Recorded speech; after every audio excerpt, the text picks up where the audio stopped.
His legs are not getting it done, and he is down, and he is out. First half of this 12-round affair, and Jarwin hit it, and it's with the right hand, but Ennis takes it. Down goes to Murray again.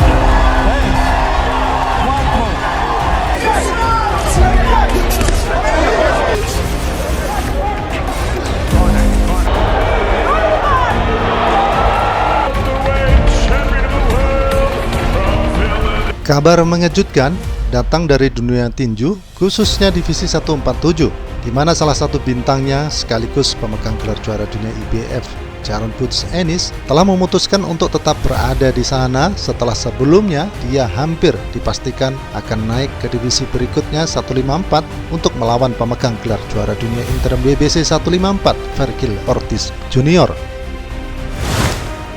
Penggemar tinju tentu saja sangat menyayangkan apa yang telah dilakukan oleh Jaron Ennis ini, sebab ia memutuskan hal itu di saat akhir-akhir pengumuman dalam laga tambahan dari Peter Beef versus Bivol 2.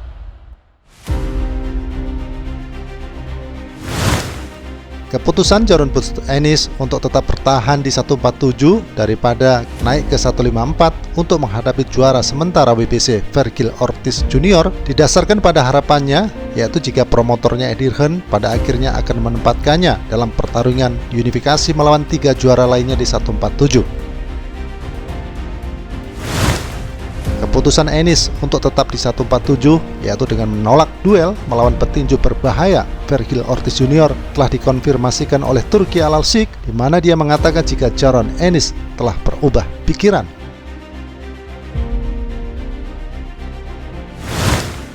Dengan tetap berada di 147 ini, maka besar kemungkinan dan dapat diyakini jika karir Jaron Butch Ennis akan jalan di tempat, bahkan turun drastis. Apalagi promotornya Eddie Hearn juga tidak mengatakan siapa yang akan menjadi lawan Ennis berikutnya saat dia kembali ke atas ring pada paruh pertama tahun 2025. Tetapi dipastikan jika Jaron Ennis tidak akan melawan salah satu juara dunia di 147. Jaron Ennis akan mempertahankan gelarnya lagi melawan seorang penantang dalam pertarungan yang mungkin tidak begitu diminati dan dikenali oleh para penggemarnya. Penggemar tinju mungkin dapat menebak jika pada akhirnya Jaron Ennis hanya akan melawan petinju-petinju lemah seperti Louis Crooker, Paddy Donovan, Ego Essuman, ataupun Pat McCormack di bulan April ataupun Mei di tahun depan ini.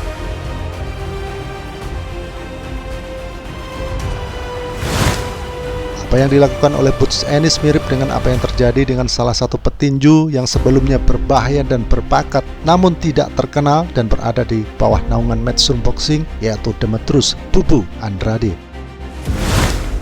Karirnya sangat meredup karena hanya menghadapi para petinju yang tidak terkenal, sehingga meskipun dia merupakan petinju yang hanya sekali kalah, namun pertarungan atau penampilannya kurang diminati oleh para penggemar tinju dunia. Hal itu sama dengan apa yang terjadi dengan Jaron Butch Ennis ini, yaitu mempunyai rekor mentereng namun kurang diminati oleh para bintang tinju. Keputusan yang diambil oleh pihak Butch Ennis atas pengunduran diri dari laga melawan Vergil Ortiz diberitakan cukup mengecewakan pihak Ortiz. Bahkan manajemennya dari Vergil Ortiz, yaitu Rick Meridian, mengatakan tidak akan ada kesempatan kedua bagi Jaron Butch Ennis untuk mendapatkan kesempatan melawan Vergil Ortiz setelah dia memilih dan memutuskan untuk tidak menghadapinya pada laga tanggal 22 Februari nanti. Namun demikian, promotor Jaron Ennis yaitu Eddie Hearn telah mengkonfirmasi bahwa meskipun Jaron Ennis tetap berada di 147, namun jika suatu saat dia naik ke 154, maka nama Vergil Ortiz Jr. akan menjadi peringkat pertama yang akan menjadi lawannya.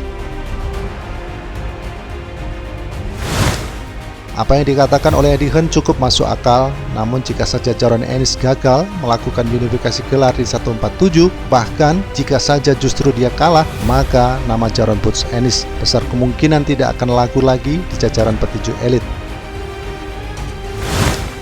Pertarungan Ennis versus Vergil Ortiz sebelumnya dikatakan akan menjadi salah satu laga menarik dalam kru tambahan Bivol versus Peter Beef. Bahkan Jaron Ennis akan mendapatkan bayaran besar dalam laganya itu. Dalam lain kesempatan, Jaron Ennis justru malah ingin menghadapi Terence Crawford jika naik ke 154. Saat ditanya kenapa harus Crawford, Jaron Ennis menjawab bahwa Terence Crawford merupakan salah satu calon anggota Hall of Fame. Menggelikan memang alasan dari Ennis ini, yaitu hanya melawan Crawford saat naik ke 154. Itu sama saja hanya mencari uang besar, kemudian dia kabur lagi. Padahal dia seharusnya melawan Ortiz Jr. lebih dulu untuk perebutan gelar. Salah satu alasan Jaron Ennis tetap berada di 147 sekali lagi adalah karena dia ingin unifikasi gelar. Selama ini, Jaron Ennis dikatakan oleh sebagian penggemar tinju bahwa dia mendapatkan gelar IBF itu hanya karena hadiah. Maka dari itu, Jaron Ennis bertekad untuk tetap di 147 ini dengan tujuan dia ingin merasakan sendiri bagaimana rasanya merebut gelar dari lawan tangguh. Inilah yang dia mau. Tahun 2025, pertarungan saya berikutnya adalah unifikasi gelar. Seperti yang saya katakan sebelumnya, saya harus meraih salah satu sabuk itu di 147. Saya harus merasakan perasaan itu saat merebut sabuk dari seseorang. Saya belum merasakan perasaan itu dan saya merasa itulah yang saya butuhkan untuk karir dan warisan saya. Saya butuh perasaan itu saat menerima sabuk dari seseorang. Saya merasa itu akan memberi cap pada diri saya. Saya akan merasa lebih baik tentang diri saya sendiri di 147, kata Jaron Ennis. Ya, nama Jaron Boots Ennis adalah salah satu petinju berbakat di 147. Kini kelihatannya kesulitan untuk sebuah pertarungan gelar juara dunia, sebab hampir dikatakan bahwa petinju-petinju elit di divisi itu, yaitu sebagai pemegang gelar, enggan untuk menghadapinya kecuali mereka mendapatkan bayaran besar, dan hal itu sudah dikatakan jika sulit diwujudkan oleh pihak dari Jaron Ennis. Brian Norman, Eimantas Stanionis, Mario Barrios. Ketiga petarung itu adalah para juara dunia 147 dan kesemuanya malas dan enggan untuk bertarung dengan Ennis karena bayaran kecil namun berisiko besar. Bertarung dengan Jaron Ennis tidak serta-merta bisa menaikkan atau membuat nama mereka terkenal, namun jika mereka kalah justru selain kehilangan gelar, mereka pun akan sedikit menerima bayaran untuk ukuran sebagai pemegang gelar juara dunia.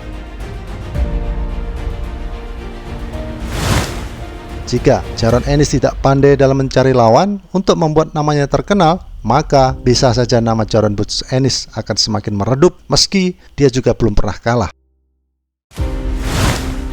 Jaron Ennis kurang mampu menjual setiap pertarungannya. Melawan bintang dunia sudah pasti akan membuat publik tinju akan melotot melihat Ennis. Namun pertanyaannya, mampukah Jaron Boots Ennis mewujudkan keinginan para penggemar itu? Ya, kita tunggu saja.